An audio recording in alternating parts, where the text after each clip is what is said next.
आज भाग 2 हिंदी के प्रकार। एक झलक में सारे प्रकार क्या होते हैं प्रकार, आइए देखते हैं। संचारी भावों की संख्या कितनी होती है? तो होती है आपकी 33। पूछ ले कि विभाव के प्रकार, तो विभाव के प्रकार आपके होते हैं 2। अनुभावों की संख्या, अनुभावों की संख्या आपको बतानी कि अनुभावों की संख्या कितनी होती है, तो वो होती है आपकी 8।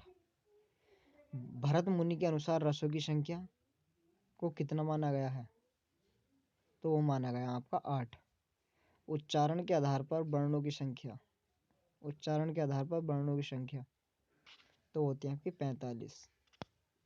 लेखन के आधार पर वर्णों की संख्या, तो लेखन के आधार पर वर्णों की संख्या होती है 52। वर्णों की गणना कितने प्रकार से की गई है, वर्णों की गणना कितने प्रकार से की गई है, तो वो की गई है आपकी 2 प्रकार से। पूछ ले मात्रा या उच्चारण के आधार पर स्वरों के प्रकार, तो मात्रा या उच्चारण के आधार पर स्वरों के प्रकार 3 होते हैं। जीभ के आधार पर स्वरों के प्रकार, पूछ ले कि जीभ के आधार पर स्वरों के प्रकार, तो वो ये भी आपके 3 होते हैं। मुंह के आधार पर स्वरों के प्रकार, मुंह के आधार पर स्वरों के प्रकार जो होते हैं वो आपके 4 होते हैं। होठों की स्थिति के आधार पर स्वरों के प्रकार, होठों की स्थिति के आधार पर स्वरों के प्रकार आपके होते हैं 2।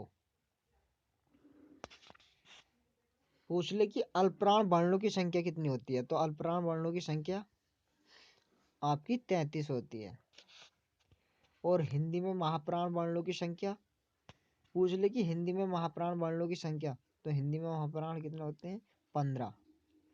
हिंदी में सहघोष वर्णों की संख्या, ये आपको बतानी, हिंदी में सहघोष वर्णों की संख्या 35। और हिंदी में अघोष वर्णों की संख्या, हिंदी में अघोष वर्णों की संख्या कितनी होती है, तो वो आपकी 13 है।